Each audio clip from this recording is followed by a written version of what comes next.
Hello bankers. तो कैसे हैं आप लोग? I hope you are doing well. तो आज इस लेक्चर के अंदर हम एबीएम के मॉड्यूल ए के एक इम्पॉर्टेंट टॉपिक प्रोबेबिलिटी के बारे में पढ़ने वाले हैं। तो आज का लेक्चर आपके लिए काफ़ी ज़्यादा इंपॉर्टेंट रहने वाला है, तो इस लेक्चर को आपको शुरू से लेकर एंड तक ज़रूर दें। अब फटाफट से बिना किसी देरी के आज के लेक्चर को स्टार्ट करते हैं। तो आज का जो हमारा फर्स्ट टॉपिक है वो है probability, addition theorem and corollaries. इस टॉपिक को हम एक सिंपल सी एग्जांपल की हेल्प से समझेंगे। तो मान के चलिए यहाँ पर दो इवेंट है, इवेंट ए और आपका यहाँ पर इवेंट बी। ठीक है, तो पहली जो हमारी एडिशन थ्योरम है, जो कि जर्नल रूल है, वो कहता है अगर आपको probability of A union B निकालनी है तो उसके लिए आपको प्रोबेबिलिटी ऑफ ए और प्रोबेबिलिटी ऑफ बी को प्लस करना होगा और उसमें से probability of A intersection B को माइनस करना होगा। Probability of A union B क्या है? तो देखो, ए और बी इवेंट के अकर होने की जो प्रोबेबिलिटी है उसको हम ए यूनियन बी कहते हैं, यानी कि या तो इवेंट ए अकर हो या फिर इवेंट बी अकर हो। इसकी जो प्रोबेबिलिटी होती है वो probability of A union B होती है। अब इसको आप कैसे निकाल सकते हो? पहले ए इवेंट अकर होने की जो प्रोबेबिलिटी है वो कैलकुलेट कीजिए, फिर बी इवेंट होने की जो प्रोबेबिलिटी है वो कैलकुलेट कीजिए, उन दोनों को ऐड कर दीजिए। जैसे मान के चलिए इसकी प्रोबेबिलिटी है 0.5 और इसकी प्रोबेबिलिटी है 0.3। ठीक है, अब ये 0.8 हो गया। अब इसमें से ना दोनों इवेंट के एक साथ अकर होने की जो प्रोबेबिलिटी है, जिसको हम probability of A intersection B कहते हैं, उसको माइनस कर दो। तो मान के चलिए वो है आपका 0.2। माइनस करने पे कितना बचा? 0.6। तो ये बेसिकली क्या है? ए यूनियन बी की प्रोबेबिलिटी, यानी कि या तो ए इवेंट अगर होगा या फिर बी इवेंट अगर होगा, उसकी प्रोबेबिलिटी है 0.6। ठीक है, ये था जर्नल रूल। अब कुछ कॉलरीज की हम यहां पर बात करेंगे। ठीक है, तो पहले बात करेंगे पहले कॉलरी की। ये एप्लीकेबल होती है म्यूचुअली एक्सक्लूसिव इवेंट्स के केस में। म्यूचुअली एक्सक्लूसिव इवेंट्स ऐसे इवेंट्स होते हैं जो कि एक साथ कभी भी अकर नहीं हो सकते। जैसे मान के चलिए आपने कॉइन को टॉस किया तो या तो हेड आएगा या फिर टेल आएगा। ये दो इवेंट जो है वो कभी भी एक साथ अकर नहीं हो सकते हैं, तो ये आपका म्यूचुअली एक्सक्लूसिव इवेंट कहलाएगा। तो उस केस में ना जो probability of A union B होती है वो simply probability of A plus probability of B होती है, क्योंकि देखो दोनों इवेंट के एक साथ अकर होने की कोई प्रोबेबिलिटी है ही नहीं। दोनों एक साथ अकर हो ही नहीं सकते, कोई चांस ही नहीं है, वो जीरो है। तो आप simply probability of A plus probability of B निकालोगे तो ये आपका probability of A union B कहलाएगा। उसके बाद कॉलरी 3, ये 3 इवेंट्स के ऊपर एप्लीकेबल होती है। तो देखो जैसे यहाँ पर ये वाला है ना, ये 2 इवेंट्स के केस में, ये 3 इवेंट्स के केस में। तो यहाँ पर आप क्या करोगे? अगर आपको probability of A union B union C निकालना है तो प्रोबेबिलिटी ऑफ ए निकालो, प्रोबेबिलिटी ऑफ बी निकालो, प्रोबेबिलिटी ऑफ सी निकालो, इन तीनों को करो ऐड। इसमें से probability of A intersection B, यानी कि ए और बी के साथ में आने की जो प्रोबेबिलिटी है उसमें से माइनस करो, फिर probability of B intersection C minus करो, फिर probability of A intersection C minus करो, फिर लास्ट में probability of A intersection B intersection C को ऐड यहाँ पे जो है वो कर दो। तो ये सिंपल सा यहाँ पर रूल है। नेक्स्ट कॉलरी जो है वो इवेंट डीकंपोजिशन के साथ डील करता है। इस कॉलरी के अकॉर्डिंग आप प्रोबेबिलिटी ऑफ ए को ना कैलकुलेट कर सकते हो दो म्यूचुअली एक्सक्लूसिव पार्ट्स को ऐड करके उनका सम निकाल कर। ये दो पार्ट्स कौन से हैं? पहला है probability of A intersection B, यानी कि दोनों इवेंट के एक साथ अकर होने की probability plus probability of A intersection B complement, यानी कि ए इवेंट यहां पर अकर होगा पर बी इवेंट यहां पर अकर जो है वो नहीं होगा। बी कॉम्प्लीमेंट का मतलब है कि बी इवेंट की अकर ना होने की प्रोबेबिलिटी। ठीक है, तो इन दोनों को अगर आप सम कर दोगे ना तो आपका प्रोबेबिलिटी ऑफ ए जो है वो निकल कर आ जाएगा। ठीक है, उसके बाद कॉलरी 4, ये कॉम्प्लीमेंट्री इवेंट के ऊपर जो है वो एप्लीकेबल होता है। देखो अगर आपको किसी भी इवेंट की, जैसे आपको यहाँ पर ए इवेंट है, आपको ये निकालना है कि ए इवेंट के अकर होने ना होने की प्रोबेबिलिटी क्या है। जैसे मान के चलिए आपने एक कॉइन को यहाँ पर जो है वो टॉस किया, आप प्रोबेबिलिटी निकालना चाहते हो कि यहाँ पर हेड नहीं आएगा। हेड मान के चलिए ए इवेंट है, तो यहाँ पर आप क्या निकाल रहे हो? आप ए कॉम्प्लीमेंट निकाल रहे हो कि ए इवेंट अकर ना होने की क्या प्रोबेबिलिटी है, तो वो ए कॉम्प्लीमेंट है। ये कैसे निकलता है? तो 1 में से आप प्रोबेबिलिटी ऑफ ए जो है वो माइनस कर दो। देखो जब भी आप कोई एक्सपेरिमेंट करते हो, जैसे मान के चलिए आपने यहाँ पर कॉइन को टॉस किया, तो आप इवेंट ए निकालना चाहते हो। इवेंट ए है हेड आने की प्रोबेबिलिटी। ठीक है, इवेंट ए। ठीक है, तो देखो या तो हेड आ जाएगा या फिर हेड नहीं आएगा, दो ही सिचुएशन हो सकती है ना। तो प्रोबेबिलिटी ऑफ ए आने की प्लस प्रोबेबिलिटी ऑफ ए ना आने की इज इक्वल टू होता है 1। मतलब मैं आपको बताता हूं कि अगर आप यहां पर, जैसे मैं इसको थोड़ा सा रब कर देता हूं, देखो आपने कॉइन को टॉस किया तो प्रोबेबिलिटी हमेशा 1 के इक्वल होती है। तो आप यहां पर निकालना चाहते हो कि हेड आए, ठीक है। तो देखो हेड आने की प्रोबेबिलिटी और हेड ना आने की जो प्रोबेबिलिटी है वो हमेशा 1 के इक्वल होगी। या तो हेड आ जाएगा या फिर हेड नहीं आएगा, ठीक है। तो अगर आपको ए कॉम्प्लीमेंट निकालना है तो यहाँ पर आपको प्रोबेबिलिटी ऑफ ए को 1 में से माइनस करना होगा। तो आपका यहाँ पर प्रोबेबिलिटी ऑफ ए कॉम्प्लीमेंट जो है वो निकल कर आ जाएगा। सेम केस बी में भी होता है। उसके बाद आता है आपका यहाँ पर कॉलरी 5। तो कॉलरी 5 यहाँ पर डिफरेंस ऑफ इवेंट्स की बात यहाँ पर की जा रही है। अगर आपको ये निकालना हो कि बताइए कि बी इवेंट के अकर होने की क्या प्रोबेबिलिटी है और ए इवेंट साथ में अकर नहीं होगा। कहने का मतलब क्या है, आपको ये प्रोबेबिलिटी निकालनी है कि बी इवेंट अकर हो और ए इवेंट अकर ना हो। तो वो कैसे निकाल सकते हो, प्रोबेबिलिटी ऑफ बी में से दोनों के एक साथ आने की जो संभावना है उसको माइनस कर दो।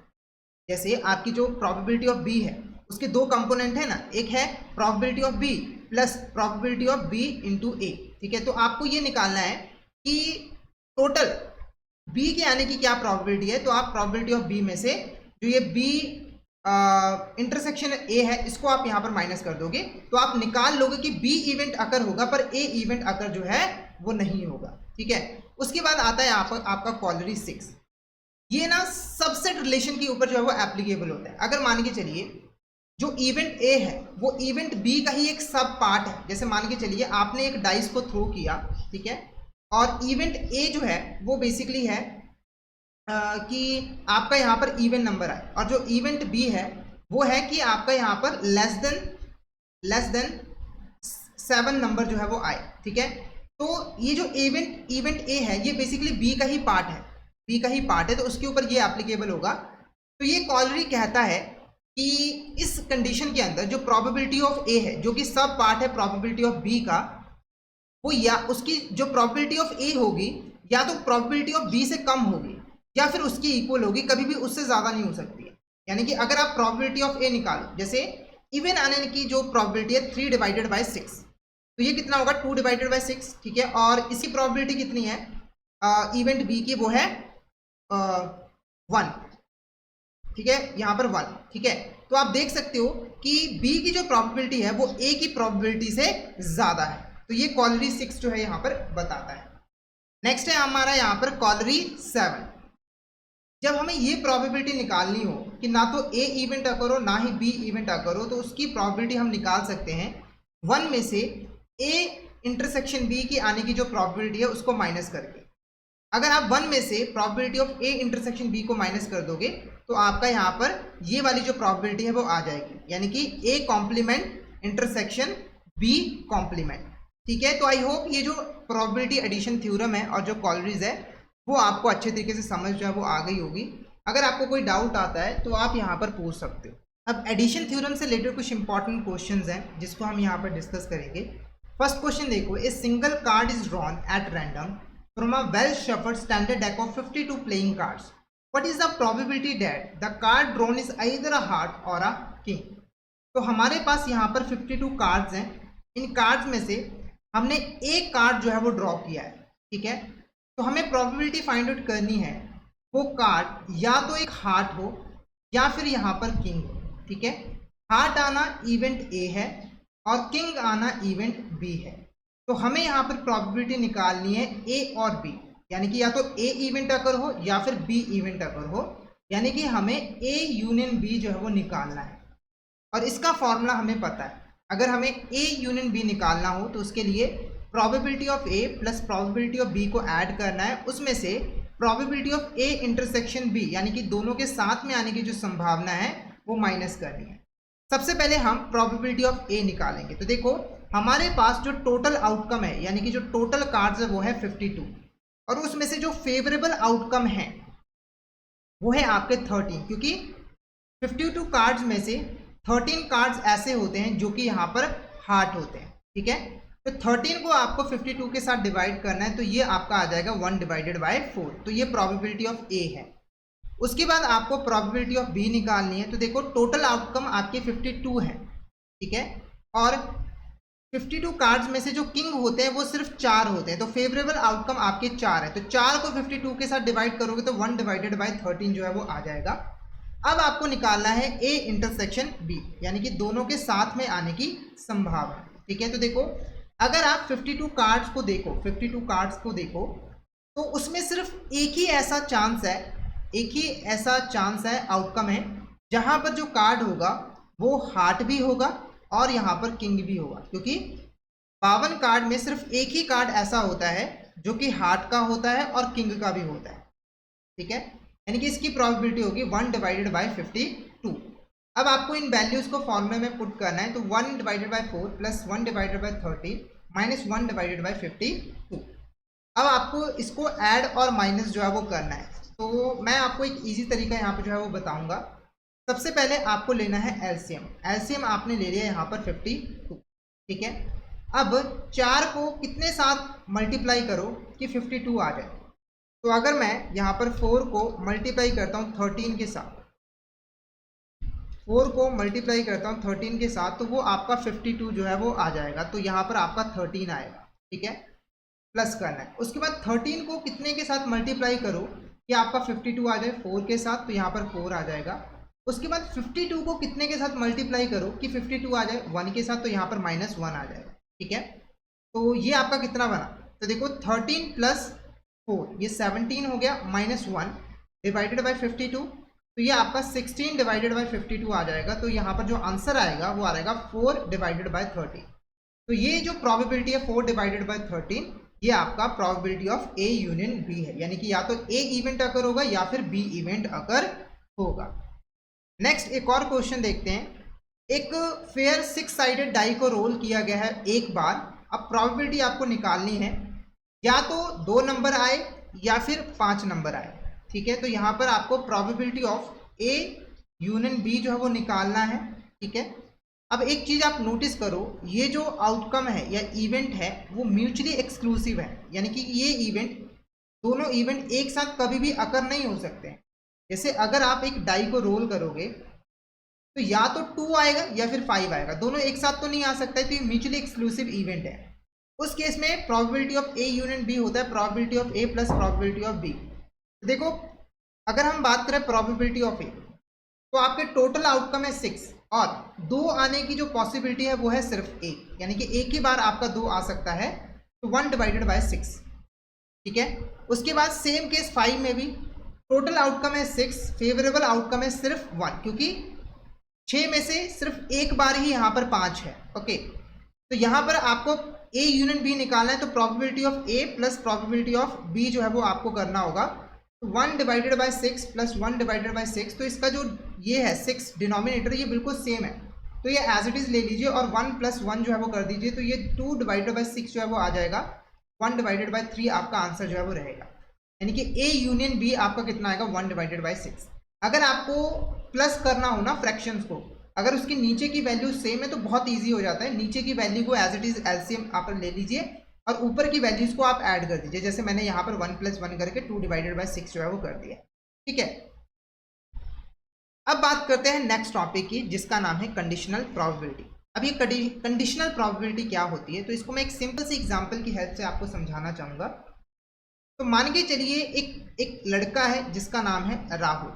ठीक है, उसने ना अभी अभी 2 टेस्ट यहाँ पर जो है वो दिए हैं, एक मैथ का और एक यहाँ पर साइंस का। ठीक है, मैथ टेस्ट को पास करने की जो प्रोबेबिलिटी है वो है 0.26 और साइंस टेस्ट को पास करने की जो प्रोबेबिलिटी है वो है 0.40। ठीक है, मान के चलिए ये आपका इवेंट ए है और ये आपका इवेंट बी है।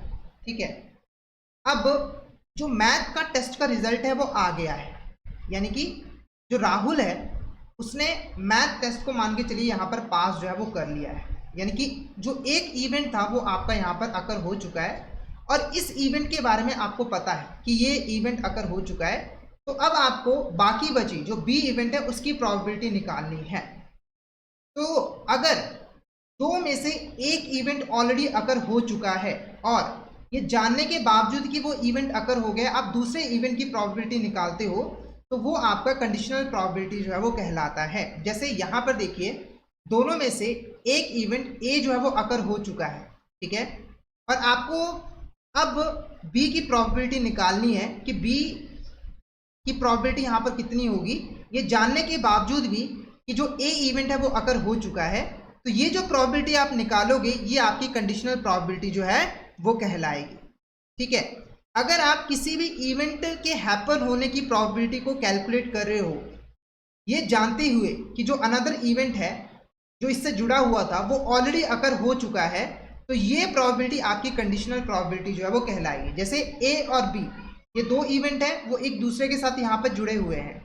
ए इवेंट ऑलरेडी अकर हो चुका है और इसके बारे में आपको पता भी है।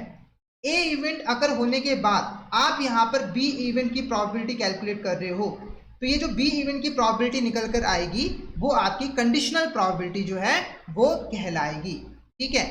अब कैसे निकाला जाता है, देखो अगर आपको इवेंट ए की प्रोबेबिलिटी निकालनी है ये जानते हुए कि इवेंट बी ऑलरेडी अकर हो चुका है, तो उसको हम डिनोट करते हैं probability of A divided by B, ठीक है। उसके बाद अगर यहाँ पर आपको बी की प्रोबेबिलिटी निकालनी है ये जानते हुए कि ए इवेंट अकर हो चुका है, तो वो कंडीशनल प्रोबेबिलिटी को हम कहते हैं probability of B divided by A, ठीक है। अब एक इंपॉर्टेंट नोट है जिसके बारे में आपको यहाँ पर पता होना चाहिए।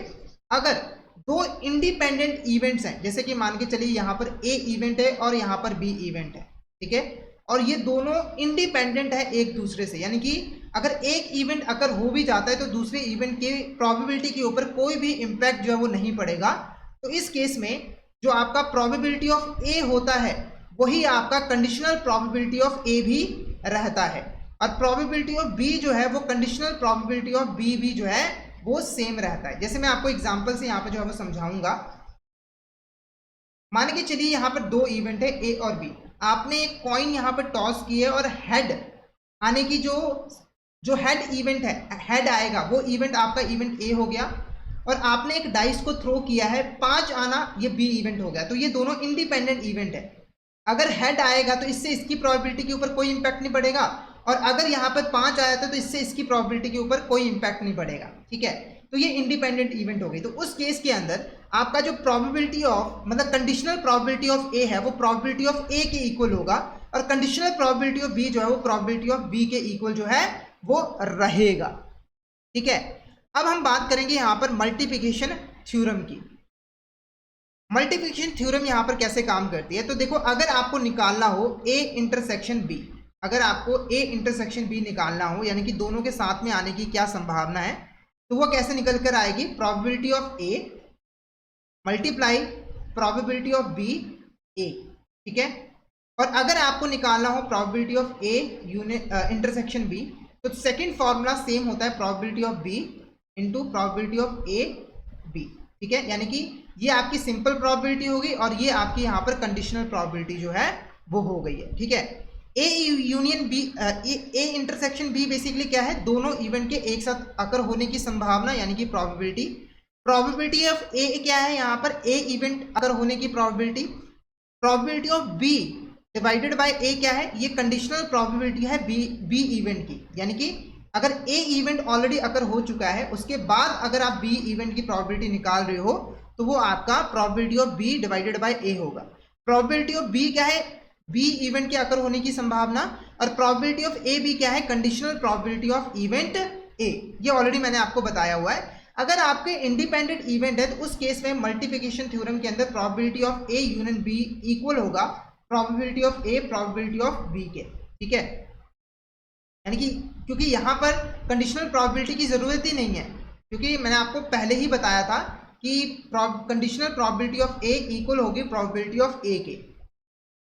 अब हम यहाँ पर एक क्वेश्चन को जो है वो डिस्कस करेंगे। तो एक बैग है जिसके अंदर टोटल 7 बॉल्स हैं, जिसमें से 4 रेड बॉल्स हैं और 3 यहाँ पर ग्रीन बॉल्स हैं, ठीक है। तो 2 बॉल्स को 1 बाय 1 जो है वो निकाला गया बैग से, ठीक है, विदाउट रिप्लेसमेंट। यानी कि आपने इस बैग से एक बॉल निकाला, उसको बाहर रख दिया, बाकी बची बॉल में से फिर से एक बॉल निकाला, ठीक है। अब आपको यहाँ पर प्रोबेबिलिटी फाइंड आउट करनी है कि जो सेकंड बॉल आपने ड्रॉ की थी वो यहाँ पर ग्रीन है, इसकी प्रोबेबिलिटी आपको जो है वो निकालनी है, ठीक है।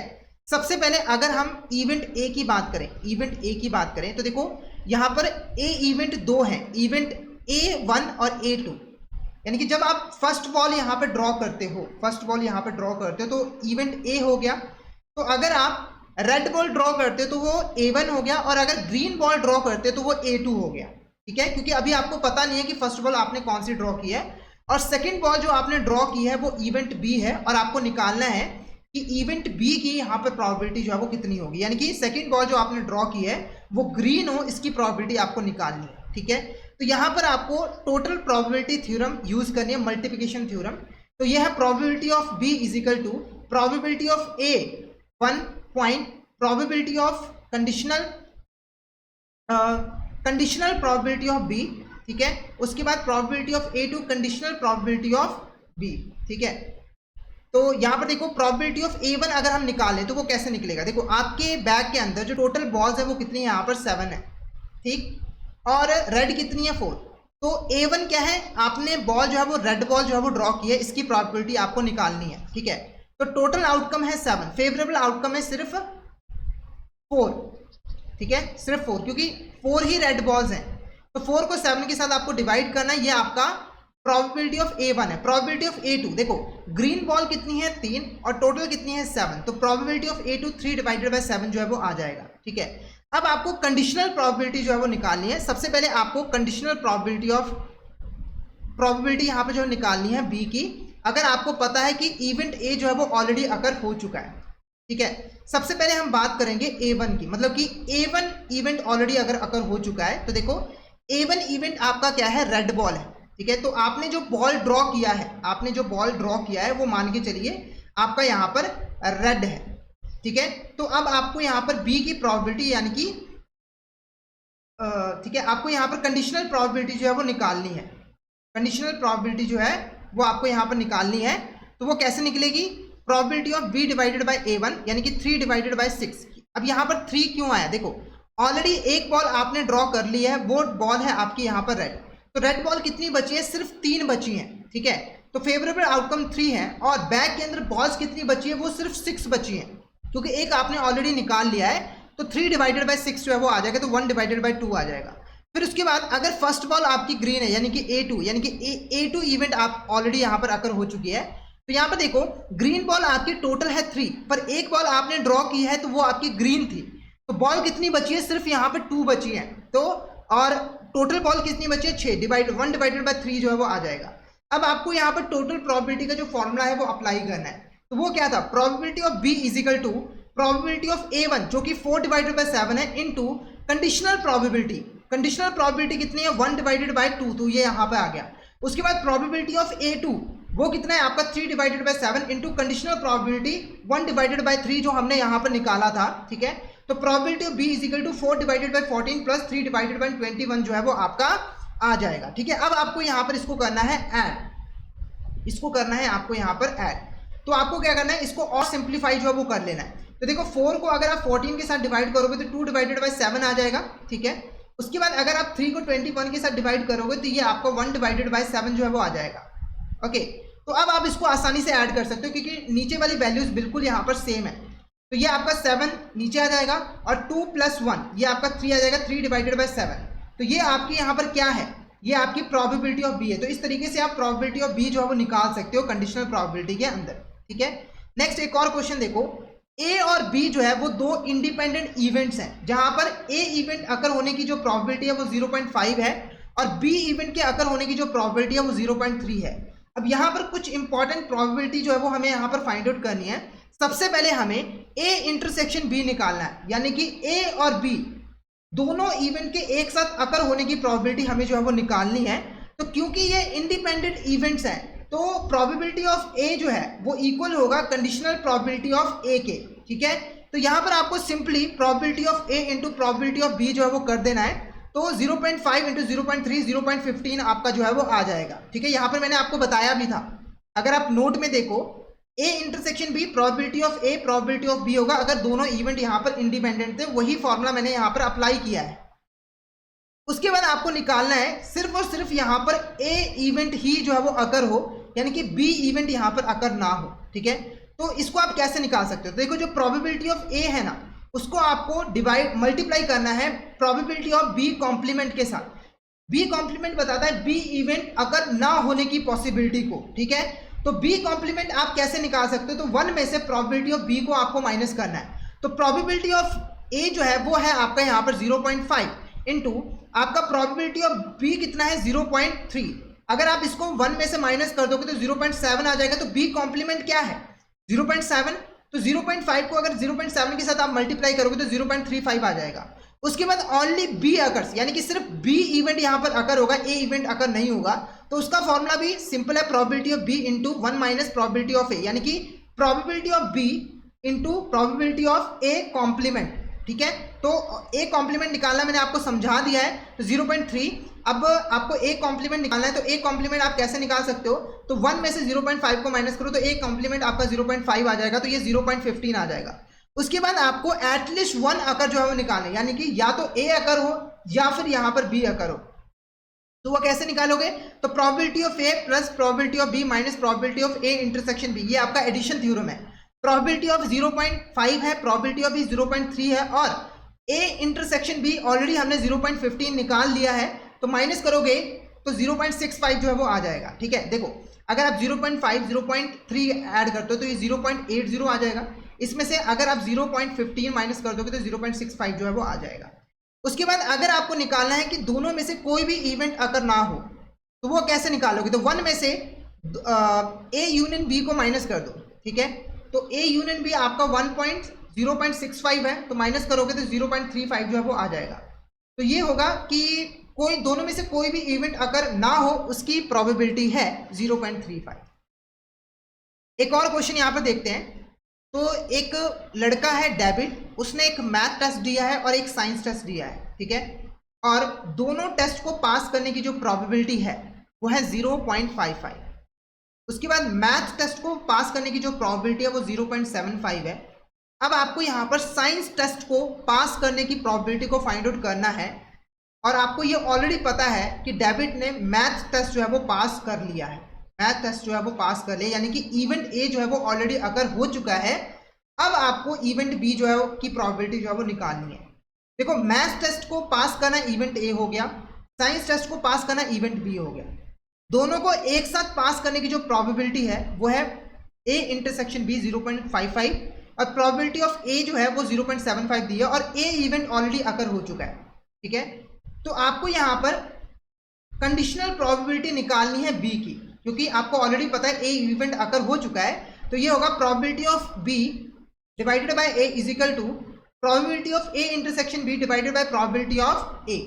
तो ए इंटरसेक्शन बी की प्रोबेबिलिटी कितनी है 0.55, इसको आपको डिवाइड करना है प्रोबेबिलिटी ऑफ ए जो कि है 0.75, डिवाइड करोगे तो ये आपका 55 और 75 बन जाएगा, और इसको डिवाइड करोगे तो 11.15, तो 0.733 आपका आ जाएगा। तो डिवाइड करना आपको आता ही है, मैं आपको 0.05 0.75 इसको डायरेक्टली आपको डिवाइड जो है वो कर देना है 0.55 डिवाइडेड बाय 0.75 के साथ, तो ये आपका 0.73 जो है वो आ जाएगा, 0.733 जो है वो आ जाएगा। क्लियर है आपको यहाँ तक? कोई डाउट हो पूछ सकते हो। तो ये हमने कंडीशनल प्रोबेबिलिटी को जो है वो अच्छे तरीके से डिस्कस जो है वो कर लिया। आई होप आपको ये अच्छे तरीके से क्लियर हो गया होगा। एक और क्वेश्चन यहाँ पर देखो कंडीशनल प्रोबेबिलिटी से रिलेटेड। प्रिया है, वो सिंगिंग कंपटीशन में पार्टिसिपेट कर रही है और डांसिंग कंपटीशन में भी पार्टिसिपेट कर रही है। दोनों कंपटीशन को विन करने की जो प्रोबेबिलिटी है वो 0.35 है, ठीक है, और डांसिंग कंपटीशन को विन करने की जो प्रोबेबिलिटी है वो 0.75 है। और आपको ये प्रोबेबिलिटी फाइंड आउट करनी है कि सिंगिंग कंपटीशन को जीतने की प्रोबेबिलिटी क्या है, ये जानते हुए कि डांसिंग कंपटीशन प्रिया जीत चुकी है। Probability of A intersection B है 0.35, प्रोबेबिलिटी ऑफ बी 0.75 है, क्योंकि डांसिंग कंपटीशन को विन करने की जो इवेंट है वो आपका यहाँ पर प्रोबेबिलिटी ऑफ बी है, बी इवेंट है 0.7, ठीक है।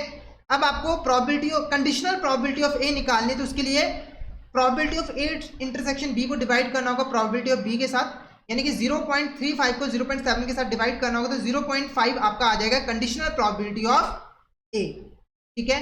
नेक्स्ट जो हमारा यहाँ पर टॉपिक है वो है रैंडम वेरिएबल। अब ये रैंडम वेरिएबल जो है वो क्या होता है, तो देखो जब हम कोई रैंडम एक्सपेरिमेंट परफॉर्म करते हैं, जैसे मान के चलिए आपने एक कॉइन को यहाँ पर जो है वो टॉस किया, तो उसके जो आउटकम है, जैसे दो ही आउटकम है, या तो हेड आएगा या फिर टेल आएगा, ठीक है। तो ये जो रैंडम वेरिएबल है ना, वो इन आउटकम को एक रियल नंबर जो है वो प्रोवाइड करता है, एक रियल नंबर जो है वो प्रोवाइड करता है। जैसे उसने हेड को जो है वो x नंबर प्रोवाइड कर दिया और टेल को जो है वो y नंबर प्रोवाइड कर दिया, ठीक है। तो रैंडम वेरिएबल क्या है, एक फंक्शन है जो कि रियल नंबर जो है वो असाइन करता है, प्रोवाइड करता है each outcome of a random experiment. अगर आपने 2 कॉइन्स को यहाँ पर टॉस किया है, ठीक है, और रिजल्ट को आपने ऑब्जॉर्व किया है, तो आपने हेड को जो है वो x के साथ यहाँ पर जो है वो डिनोट किया, यानी कि जो टोटल हेड्स आएंगे उसको आपने x के साथ डिनोट किया है, तो वो आपका रैंडम वेरिएबल जो है वो कहलाएगा, यानी कि जो x है वो आपका रैंडम वेरिएबल जो है वो कहलाएगा, ठीक है। अब रैंडम वेरिएबल दो तरह के होते हैं, एक डिस्क्रीट रैंडम वेरिएबल और एक कंटिन्यूस रैंडम वेरिएबल। देखो डिस्क्रीट रैंडम वेरिएबल जो है एक फाइनाइट नंबर जो है वो प्रोवाइड करता है आउटकम को, फाइनाइट नंबर प्रोवाइड करता है आउटकम को। जैसे एग्जाम्पल के लिए आपने एक डाइस थ्रो की है, ठीक है, मान के चलिए आपने यहाँ पर एक कॉइन को टॉस किया है, ठीक है, तो मान लो 2 कॉइन आपने यहाँ पर टॉस किया है, तो आपको ये फाइंड आउट करना है कि हेड कितने आएंगे, 2 आएंगे, 1 आएंगे, ये आपको काउंट करना है, ठीक है। तो हमने यहाँ पर हेड को जो है वो x नंबर दिया, ठीक है, और उसको एक फाइनाइट नंबर यानी कि 2 जो है वो प्रोवाइड कर दिया, यानी कि हमें 2 हेड आने का जो आउटकम है उसको हमने 2 नंबर जो है वो प्रोवाइड कर दिया। तो ये आपका यहाँ पर डिस्क्रीट रैंडम वेरिएबल जो है वो कहलाएगा। यानी कि अगर यहाँ पर हम रैंडम एक्सपेरिमेंट के अंदर किसी भी आउटकम को एक finite number, countable number provide करते हैं, तो वो आपका डिस्क्रीट रैंडम वेरिएबल जो है वो कहलाएगा। जैसे यहाँ पर हमने हेड आने की जो गिनती है 1 2 3 हमने असाइन कर दी, यानी कि हेड या तो 0 आएगा या फिर 1 आएगा, 2 आएगा या फिर 3 आएगा। तो ये एक फाइनाइट नंबर हमने आउटकम को जो है वो प्रोवाइड किया है, ठीक है। तो ये आपका डिस्क्रीट रैंडम वेरिएबल कहलाएगा। उसके बाद आता है continuous random variable. Continuous random variable क्या होता है, देखो यहाँ पर ना हम एक गिवन रेंज में से कोई भी नंबर जो है वो असाइन कर देते हैं आउटकम को। जैसे मान के चलिए हमारे पास एक रेंज है 150 से लेकर 160 तक, तो हमने एक रैंडम एक्सपेरिमेंट किया कि आपके जो स्टूडेंट की जो हाइट है वो सेंटीमीटर में कितनी होगी, उसकी प्रोबेबिलिटी हमें फाइंड आउट करनी है। तो हमने एक आउटकम लिया और उसको एक वेरिएबल यहाँ नंबर जो है वो प्रोवाइड कर दिया इस रेंज में से, वो है 155, यानी कि जो स्टूडेंट्स होंगी उनकी जो एवरेज हाइट होगी वो 155 सेंटीमीटर जो है वो रहेगी। तो ये आपका कंटिन्यूस रैंडम सैंपल जो है वो कहलाता है, यानी कि हमने एक रेंज में से कोई भी वैल्यू जो है वो असाइन कर दी है आउटकम को, एक रैंडम एक्सपेरिमेंट के आउटकम को, तो वो आपका कंटिन्यूस रैंडम सैंपलिंग जो है वो कहलाता है, कंटिन्यूस रैंडम वेरिएबल कहलाता है, ठीक है। नेक्स्ट हम बात करेंगे probability distribution of random variable. तो यहाँ पर रैंडम वेरिएबल की प्रोबेबिलिटी डिस्ट्रीब्यूशन को हम क्या कहते हैं, देखो रैंडम वेरिएबल का आप मीनिंग समझ चुके हो। रैंडम वेरिएबल एक स्टैटिस्टिकल फंक्शन है जो कि आउटकम को एक रियल नंबर जो है वो प्रोवाइड करता है, ठीक है। अब अगर हम इस रियल नंबर और उसकी जो पॉसिबिलिटी प्रोबेबिलिटी है उसको एक टेबल के अंदर शो करते हैं, यानी कि उसको डिस्ट्रीब्यूट करते हैं, तो वो आपका probability distribution of random variable जो है वो कहलाता है। यानी कि जैसे यहाँ पर टेबल में देखिए हमने यहाँ पर एक फेयर कॉइन को ट्वाइस बार टॉस किया है, ठीक है। तो आउटकम को हमने एक रियल नंबर प्रोवाइड किया, यानी कि हेड 0 आएगा, 1 आएगा, 2 आएगा, साथ के साथ उसकी जो प्रोबेबिलिटी है वो भी हमने यहाँ पर जो है वो शो कर दिया है। तो ये जो टेबल है वो basically probability distribution of random sampling जो है वो कहलाएगा। डिस्क्रीट रैंडम सैम्पलिंग के लिए हम प्रोबेबिलिटी मास फंक्शन का यूज करते हैं और कंटिन्यूस रैंडम सैम्पलिंग के लिए हम प्रोबेबिलिटी डेंसिटी फंक्शन का यूज जो है वो करते हैं, ठीक है। नेक्स्ट जो हमारा यहाँ पर टॉपिक है वो है यहाँ पर बाइनोमियल डिस्ट्रीब्यूशन। अब ये बाइनोमियल डिस्ट्रीब्यूशन जो है वो क्या होता है, देखो नॉर्मली बाइनोमियल डिस्ट्रीब्यूशन का यूज हम तब करते हैं जब एक रैंडम एक्सपेरिमेंट का जो आउटकम है वो सिर्फ 2 होता है, या तो आपको सक्सेस मिलती है या फिर आपको यहाँ पर जो है वो फेलियर होते हैं, यानी कि एक्सपेरिमेंट के 2 ही आउटकम होंगे, या तो सक्सेस या फिर फेलियर। उस केस के अंदर हम बाइनोमियल डिस्ट्रीब्यूशन का यूज करते हैं, ठीक है। अब बाइनोमियल डिस्ट्रीब्यूशन क्या है, ये एक ऐसी प्रोबेबिलिटी डिस्ट्रीब्यूशन है जो कि डिस्क्राइब करती है कि एक रैंडम एक्सपेरिमेंट के अंदर सक्सेस का क्या नंबर होगा, यानी कि हमें कितनी बार यहाँ पर सक्सेस जो है वो मिलेंगे। जैसे एग्जांपल के लिए आपने एक कॉइन को यहाँ पर जो है वो टॉस किया 2 बार, ठीक है। तो देखो या तो आपको यहाँ पर सक्सेस मिलेगी या फिर आपको फेलियर मिलेगा, यानी कि 2 ही आउटकम है। मान के चलिए अगर हेड आता है तो वो सक्सेस है और टेल आता है वो आपका यहाँ पर फेलियर है, ठीक है। तो बाइनोमियल डिस्ट्रीब्यूशन जो है इस रैंडम एक्सपेरिमेंट के अंदर हमें बताएगा कि यहाँ पर सक्सेस हमें कितनी बार जो है वो मिलेगी, यानी कि सक्सेस का यहाँ पर नंबर जो है वो क्या रहेगा, उसको जो है वो डिस्क्राइब करेगा बाइनोमियल डिस्ट्रीब्यूशन। जैसे मान के चलिए हमने कहा कि एग्जैक्टली 2 हेड्स जो है वो आने चाहिए, ठीक है, एग्जैक्टली 2 हेड्स जो है वो आने चाहिए, तो यहाँ पर सक्सेस का नंबर क्या है, यहाँ पर 2 है। तो इसको कौन डिस्क्राइब करता है, इसको बाइनोमियल डिस्ट्रीब्यूशन जो है वो डिस्क्राइब करता है। तो बाइनोमियल डिस्ट्रीब्यूशन एक ऐसी प्रोबेबिलिटी डिस्ट्रीब्यूशन है जो कि किसी भी इंडिपेंडेंट ट्रायल के अंदर नंबर ऑफ सक्सेस को डिस्क्राइब करता है कि उस ट्रायल के अंदर हमें कितनी बार जो है वो सक्सेस मिलेगी, ठीक है। और सक्सेस मिलने की जो प्रोबेबिलिटी होती है वो हमेशा यहाँ पर कांस्टेंट रहती है। जैसे अगर आप एक कॉइन को टॉस करोगे तो वहां पर देखो 1 डिवाइडेड बाई 2, 1 डिवाइडेड बाई 2, ये आपकी सक्सेस की प्रोबेबिलिटी और ये फेलियर की प्रोबेबिलिटी है, और ये हर ट्रायल के अंदर जो है वो सेम रहेगा, ये सेम रहेगा। क्लियर है? कोई डाउट हो तो आप यहाँ पर पूछ सकते हो, ठीक है। अब इसको कैसे निकाला जाता है, तो इसका फॉर्मूला देखो क्या है, F X is equal to combination N X P X 1 minus P N minus X, ठीक है। एक्स है आपको, एक्स बेसिकली यहाँ पर क्या है, नंबर ऑफ सक्सेस। जैसे आपको एग्जैक्टली 3 हेड्स चाहिए तो नंबर ऑफ सक्सेस कितने हैं, यहाँ पर 3 है। अगर 2 हेड्स चाहिए तो नंबर ऑफ सक्सेस आपके यहाँ पर जो है वो 2 रहेंगे। क्लियर है? कोई डाउट हो पूछ सकते हो, ठीक है। अब हम एक यहाँ पर क्वेश्चन जो है वो डिस्कस करेंगे। तो एक फैक्ट्री है जो कि यहाँ पर लाइट बल्ब जो है वो प्रोड्यूस करती है, और बल्ब की डिफेक्टिव होने की जो प्रोबेबिलिटी है वो 0.1 है, ठीक है।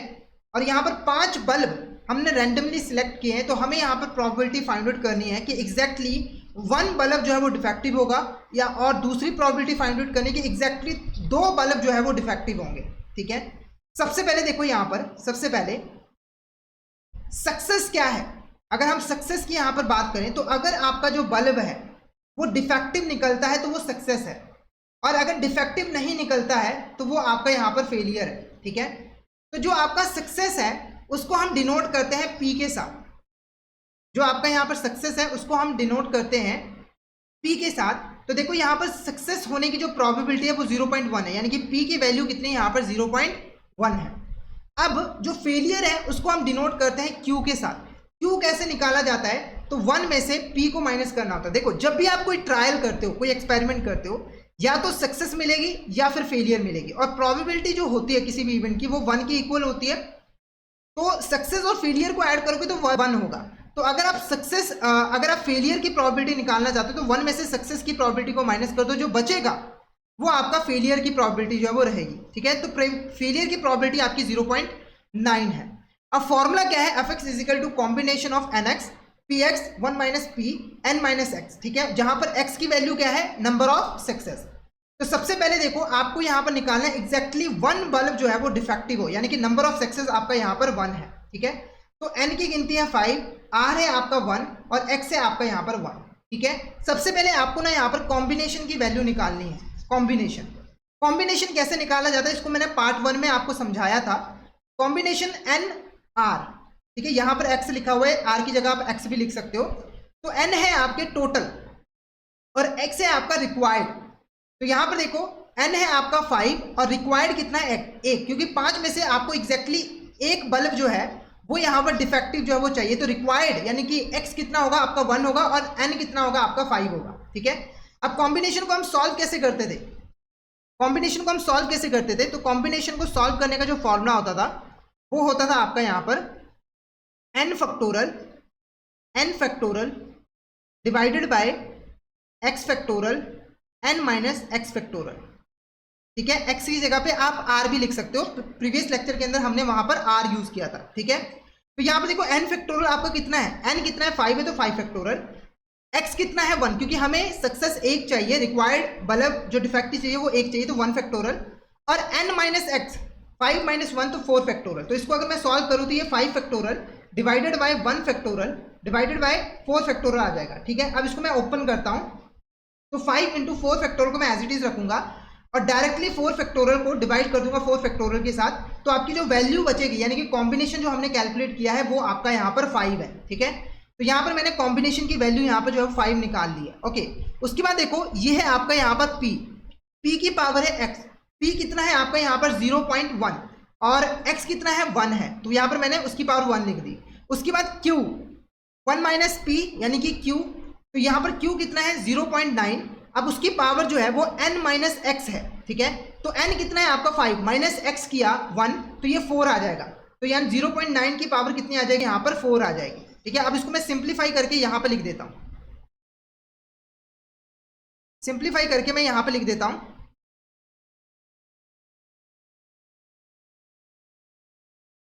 तो यहाँ पर देखो कॉम्बिनेशन की वैल्यू आई है, यहाँ पर मैं फॉर्मूले में ही वैल्यू पुट कर देता हूँ। कॉम्बिनेशन की वैल्यू आई है 5 और 0.1 की पावर है 1 और 0.9 की पावर है आपकी 4, ठीक है। अब इसको आपको यहाँ पर सॉल्व करना है। देखो 5, अगर आप 0.1 की बात करो, 0.1 की पावर 1, तो ये तो 0.1 ही रहेगा।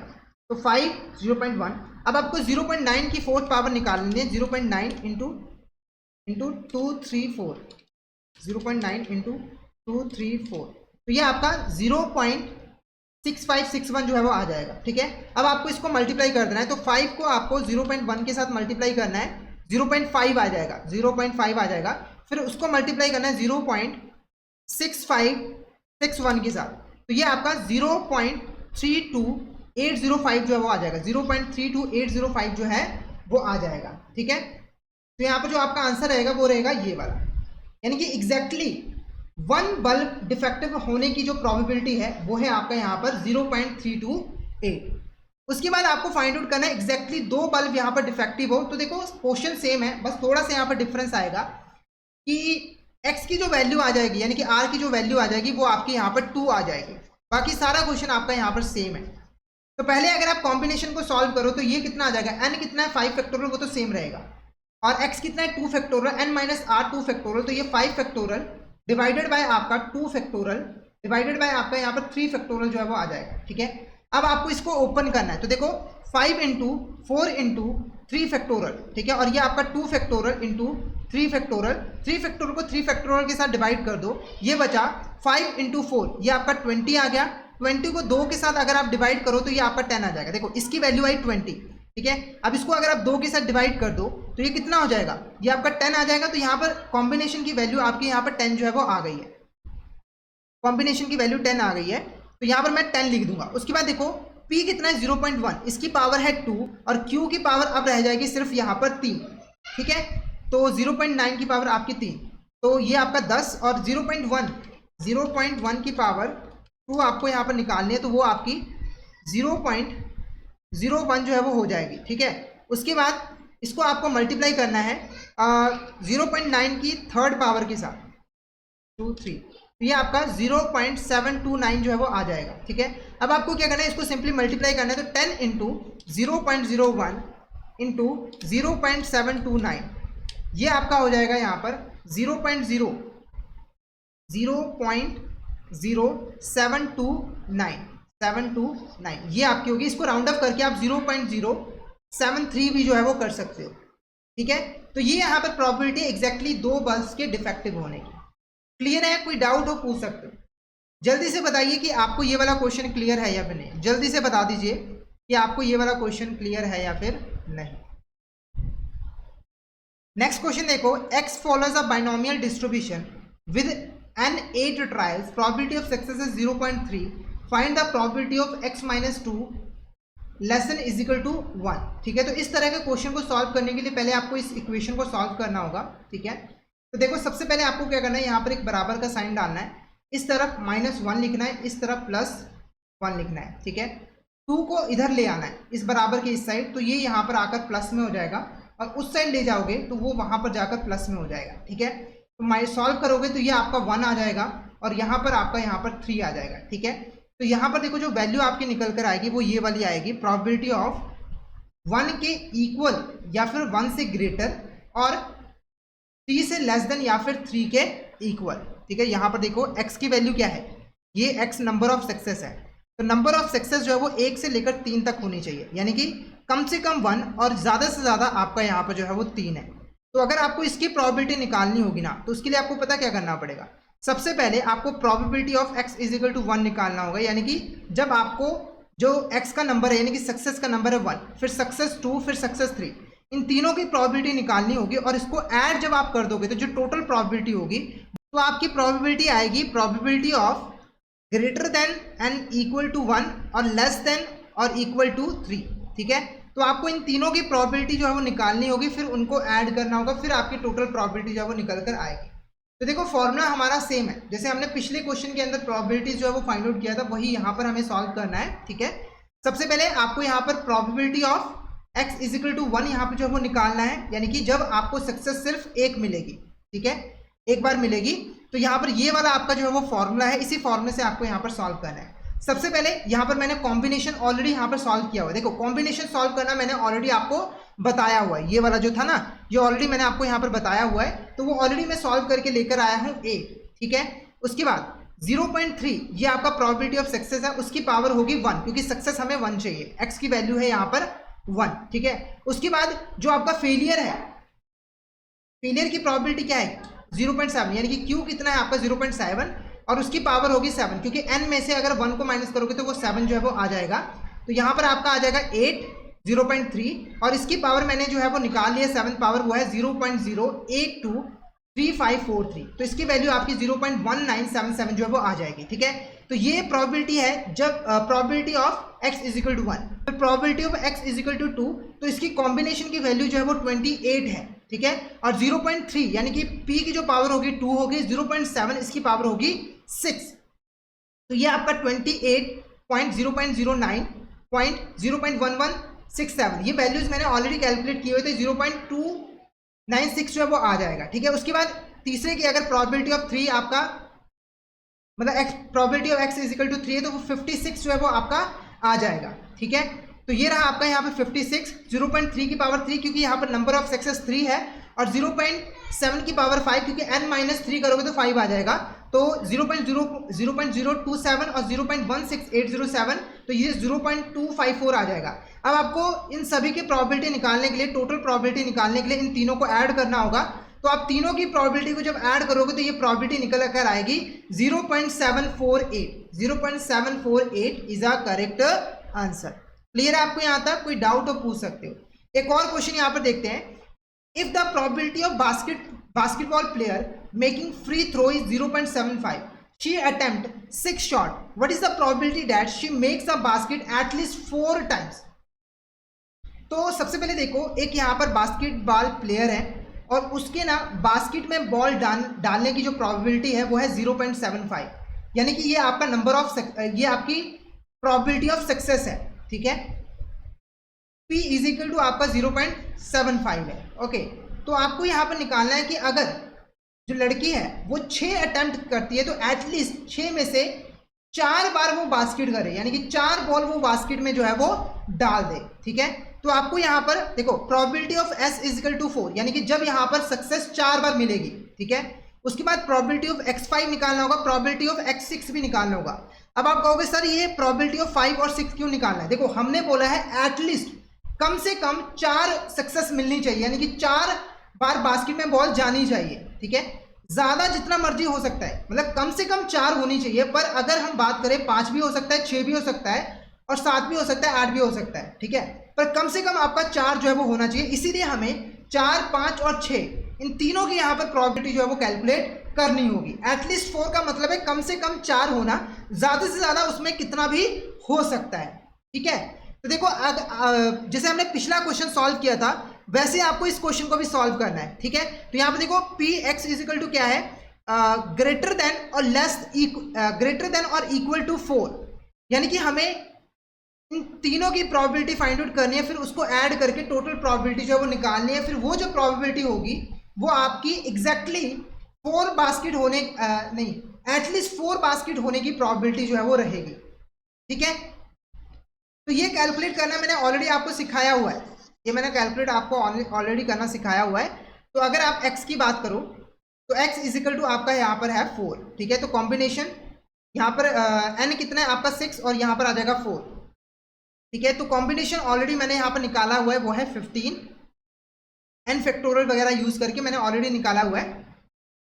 अब 0.75 आपका है प्रोबेबिलिटी ऑफ सक्सेस, यानी कि P, तो इसकी पावर होगी 4 क्योंकि हमें एटलीस्ट 4 सक्सेस चाहिए, और फेलियर की क्या है 0.25, तो 0.75 की 4th पावर आपकी 0.316 दी हुई है, और 0.25 की सेकंड पावर जो है 0.0625 मैंने कैलकुलेट की हुई है, इसको निकालोगे तो 0.297 आ जाएगा। सेम केस यहाँ पर एप्लीकेबल होगा। यहाँ पर हमें नंबर ऑफ सक्सेस चाहिए 5, ठीक है, तो कॉम्बिनेशन की वैल्यू आई है 6 और 0.75 की पावर होगी 5, क्योंकि हमें नंबर ऑफ सक्सेस 5 चाहिए, और 0.25 की आएगी 1, ठीक है, फेलियर की, क्योंकि n माइनस x करोगे यानी कि 6 में से 5 माइनस करोगे तो 1 आ जाएगा। तो ये आपका 6 इंटू 0.2373 और 0.25 आएगा, तो 0.356 आपका करेक्ट आंसर आएगा।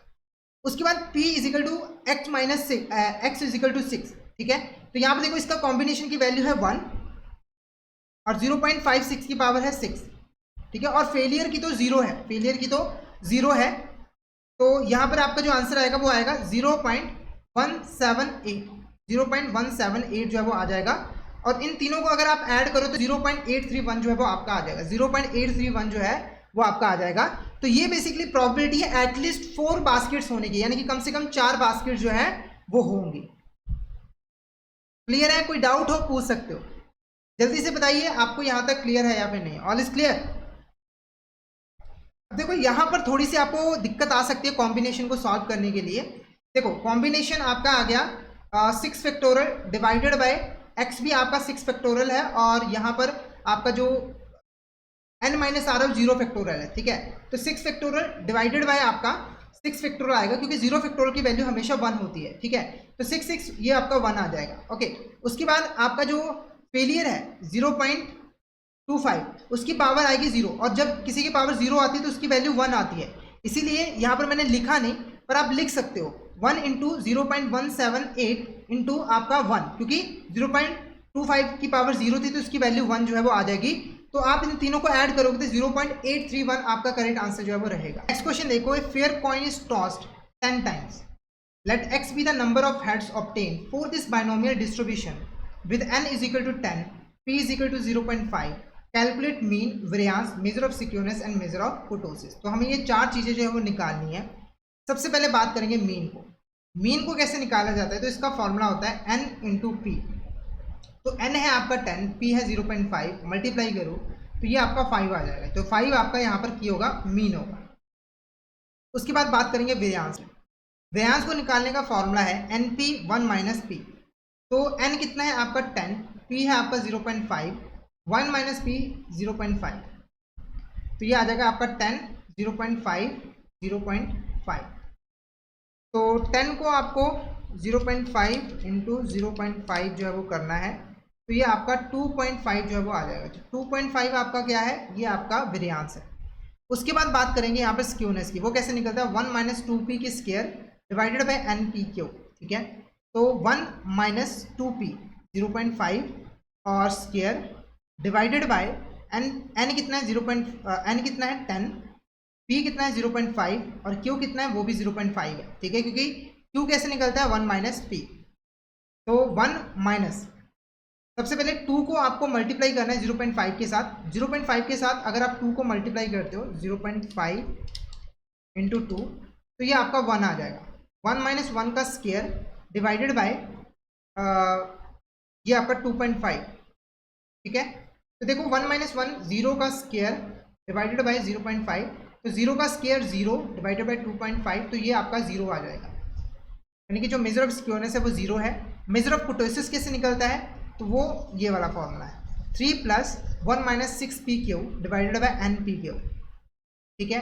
सबसे पहले 3 ऐड करना है, उसके बाद 1 माइनस 6pq 0.5 एंड 0.5, ठीक है, डिवाइड करना है npq यानी कि 10 0.5 इंटू 0.5, ठीक। अब इसको सॉल्व करना है। देखो सबसे पहले 1 माइनस 6 को आपको यहाँ पर मल्टीप्लाई करना है 0.5, 6 इंटू 0.5 इंटू 0.5, तो 1.5, 1 माइनस 1.5, ठीक है, डिवाइडेड बाय 2.5, 2.5, ठीक है। अब क्या करना है, देखो इसको अगर हम सॉल्व करें तो ये 3 प्लस ये बना आपका माइनस 0.5 डिवाइडेड बाय 2.5, ठीक है। अब क्या करना है, 0.5 को डिवाइड करो, 0.5 को डिवाइड करो 2.5 के साथ, तो ये आएगा 0.2, तो ये 3 माइनस 0.2 तो ये आपका 2.8 आ जाएगा। तो ये आपका यहाँ पर मेजर ऑफ कुर्टोसिस होगा, ये आपका मेजर ऑफ कुर्टोसिस होगा। ठीक है, तो इस तरीके से आप मीन, वेरिएंस, स्क्यूनेस एंड कुर्टोसिस को फाइंड आउट कर सकते हो किसी भी पॉलिनोमियल डिस्ट्रीब्यूशन के अंदर। ठीक है, नेक्स्ट अब बात करेंगे मोड को हम यहाँ पर कैसे जो है वो कैलकुलेट करते हैं। मोड को हम कैसे कैलकुलेट कर सकते हैं, तो देखो अगर आपका जो मोड है वो एक इंटीजर नहीं है, यानी कि वो एक कंप्लीट वैल्यू नहीं है। ठीक है, जैसे मान के चलिए आपका जो मोड आया है वो यहाँ पर 7.8 आया है, तो उस केस में जो आपका मोड आता है, जैसे 7.8 आता है तो उसकी जो लोएस्ट वैल्यू है यानी कि 7, यही आपका मोड होगा। अब ये जो m है ये आप कैसे निकालते हो, तो इसका फॉर्मूला होता है आपका यहाँ पर n+1 मल्टीप्लाई बाई p। तो n है आपका 12, ठीक है, +1, ठीक है, और p कितना है आपका यहाँ पर 0.6।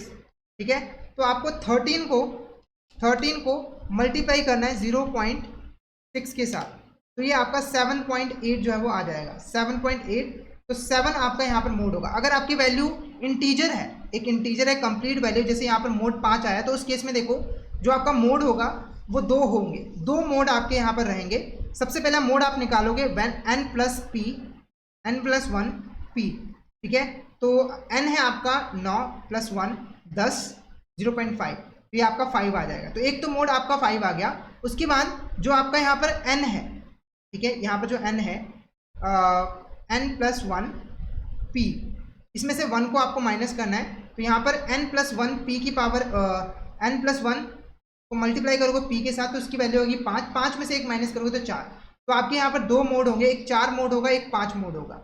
क्लियर है आपको यहाँ तक? एक बार मुझे चैट बॉक्स में बता दीजिए, और कोई भी डाउट आता है तो आप यहाँ पर चैट बॉक्स में मैसेज करके पूछ सकते हो।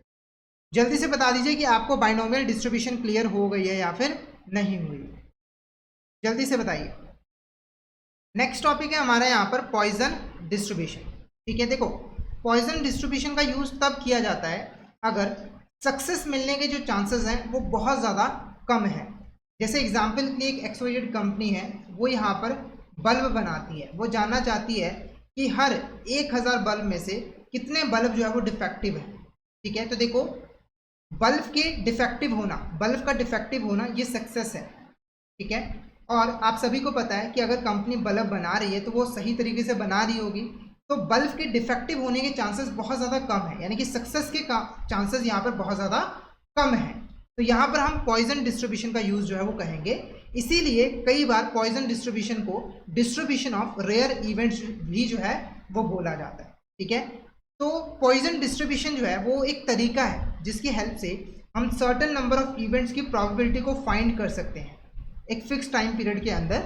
और ये जो इवेंट्स है वो रैंडमली हैपन हो रहे हैं, इंडिपेंडेंटली हैपन हो रहे हैं, और जिस रेट के ऊपर इवेंट हैपन हो रहा है वो भी आपको जो है वो पता है पहले से ही। ठीक है, तो पॉइजन डिस्ट्रीब्यूशन एक ऐसी डिस्ट्रीब्यूशन है जिसका यूज तब किया जाता है जब यहाँ पर सक्सेस मिलने के जो चांसेस हैं, पॉसिबिलिटी है, वो बहुत ज़्यादा कम होती है।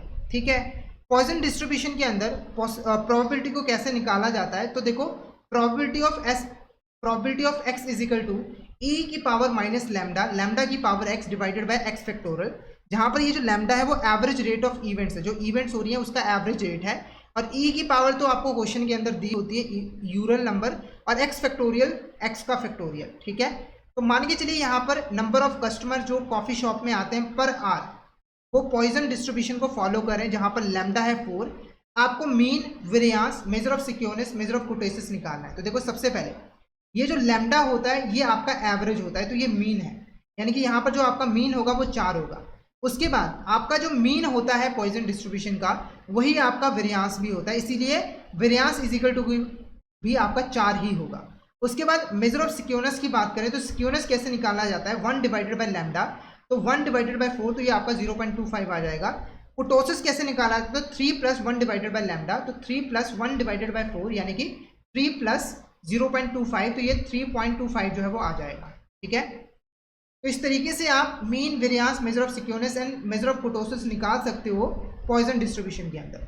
अब यहाँ पर एक क्वेश्चन है, एक कस्टमर सर्विस सेंटर है, वहाँ पर रैंडमली जो है वो कस्टमर की कंप्लेंट्स जो है वो आती हैं।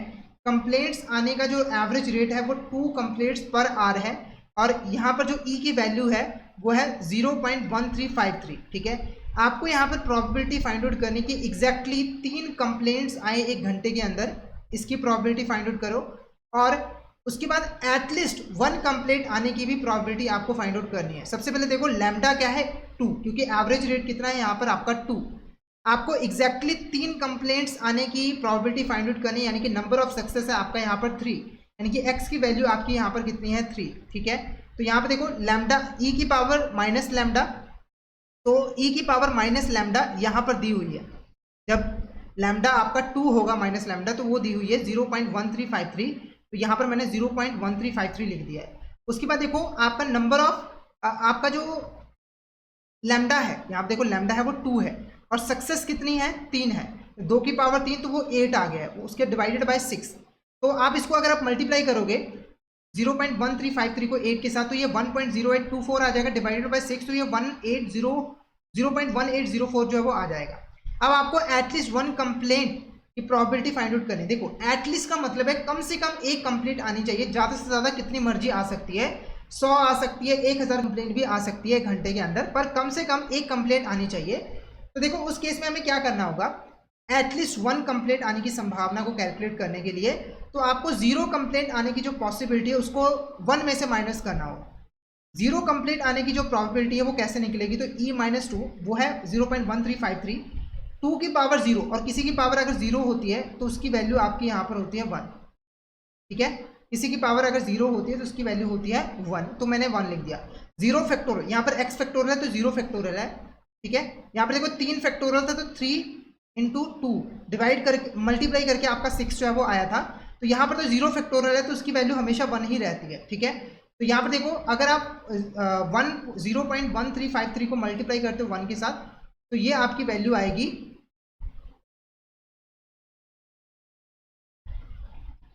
तो आपको सिंपली यहाँ पर इसको 1 के साथ जो है वो डिवाइड कर देना है, तो आपकी वैल्यू आ जाएगी, प्रोबेबिलिटी जो आएगी वो आएगी 0.1353, यानी कि 0 कंप्लेंट आने की जो प्रोबेबिलिटी है वह 0.1353। अब इसको 1 में से माइनस कर दो, जब आप 1 में से 0 कंप्लेंट आने की प्रोबेबिलिटी को माइनस कर दोगी तो उसके बाद जो प्रोबेबिलिटी बचेगी वो एटलीस्ट 1 कंप्लेंट आने की प्रोबेबिलिटी होगी, या तो 1 आए, 2 आए, 3 आए, 4 आए, 5 आए, 6 आए, पर उसमें एटलीस्ट 1 कंप्लेंट तो आएगी ही आएगी। तो इस तरीके से आप पॉइजन डिस्ट्रीब्यूशन के अंदर प्रोबेबिलिटी फाइंड आउट कर सकते हो। नेक्स्ट हमारा जो टॉपिक है वो है नॉर्मल डिस्ट्रीब्यूशन का। नॉर्मल डिस्ट्रीब्यूशन क्या होता है, देखो नॉर्मल डिस्ट्रीब्यूशन एक ऐसा डिस्ट्रीब्यूशन होता है जो कि बेल, जिसकी कर्व जो है वो बेल शेप्ड होती है, ऐसे बेल की शेप की होती है। ठीक है, और ज़्यादातर जो वैल्यूज होती है इस डिस्ट्रीब्यूशन के अंदर वो मीन के आसपास ही जो है वो घूमती है। कुछ वैल्यूज मीन के इस तरफ होती है और कुछ वैल्यूज जो है वो मीन के उस तरफ जो है रहती है, लेफ्ट हैंड साइड और राइट हैंड साइड। और ज़्यादातर जो डाटा पॉइंट्स होते हैं वो डेटा के सेंट्रल वैल्यू के अराउंड ही होते हैं, उनके आसपास ही क्लस्टर कर रहे होते हैं। ठीक है, और डेटा जो है वो इक्वल पार्ट्स में डिवाइडेड होता है, 50% डेटा एक साइड होता है, 50% डेटा एक साइड होता है। ठीक है, इसके 2 पैरामीटर होते हैं, एक मीन जो कि यहाँ पर डिस्ट्रीब्यूशन का सेंटर डिटरमाइन करता है, और एक स्टैंडर्ड डेविएशन जो कि यहाँ पर स्प्रेड और वेरिएबिलिटी हमें बताता है डेटा की। नेक्स्ट जो हमारा टॉपिक है वो है आपका यहाँ पर क्रेडिट रिस्क। क्रेडिट रिस्क क्या होता है, तो देखो जब एक बैंक लोन देता है किसी बॉर्वर को तो वहां पर बैंक क्रेडिट रिस्क जो है वो फेस करता है। क्रेडिट रिस्क होता क्या है, तो देखो अगर बॉर्वर डिफॉल्ट कर देता है, ठीक है, तो उसकी वजह से बैंक को जो भी लॉस होता है वो यहाँ पर क्रेडिट रिस्क जो है वो कहलाता है। यानी कि बॉर्वर के डिफॉल्ट करने की वजह से बैंक को जो लॉस होने की पॉसिबिलिटी होती है उसको हम क्रेडिट रिस्क जो है वो कहते हैं। ठीक है, नेक्स्ट हम बात करें एक्सपेक्टेड लॉस। जब एक बैंक लोन देता है, मान के चलिए एक XYZ बैंक है, उसने यहाँ पर लोन दिया है 10 लाख रुपए का। ठीक है, अब बैंक एक्सपेक्ट कर रहा है कि अगर बॉर्वर डिफॉल्ट करेगा तो बैंक को जो है 8 लाख रुपए का नुकसान जो है वो हो जाएगा। ठीक है, या फिर 10 लाख रुपए का ही नुकसान जो है वो हो जाएगा। तो ये आपका एक्सपेक्टेड लॉस है, यानी कि बॉर्वर के डिफॉल्ट करने के ऊपर जो लॉस होने की संभावना है बैंक को, वो आपका एक्सपेक्टेड लॉस जो है वो कहलाएगा। इसको निकालने का फॉर्मूला होता है PD into EAD into LGD। PD का मतलब होता है प्रोबेबिलिटी ऑफ डिफॉल्ट, बॉर्वर के डिफॉल्ट करने की क्या चांस है, जैसे कि 5% हो सकता है, 10% हो सकता है।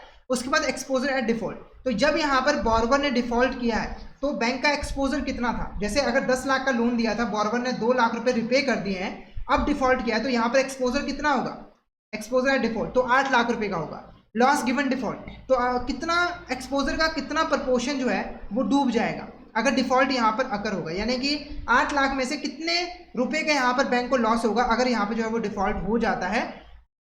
ठीक है। तो इस तरीके से आप एक्सपेक्टेड लॉस जो है वो निकाल सकते हो इस फॉर्मूले का यूज करके। अब यहाँ पर हम एक्सपेक्टेड लॉस को निकालेंगे। तो बैंक ने एक लोन एक्सटेंड किया है यहाँ पर कंपनी को 20 लाख रुपए का।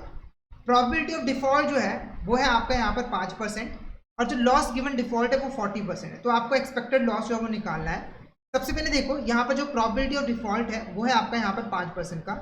EAD जो है वो आपका यहाँ पर 40% का है, ठीक है। और जो LGD है, सॉरी, जो एक्सपोजर एट डिफॉल्ट है वो है आपका, मान लो 20 लाख रुपीज़ ही है, 20 लाख रुपीज़ ही है, ठीक है। और LGD आपका कितना है, वो है आपका 40%, ठीक है।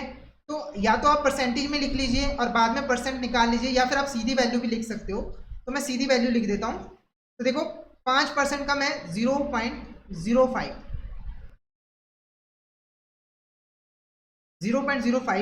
और एक्सपोजर डिफॉल्ट का मैं 20 लाख रुपए लिखूंगा,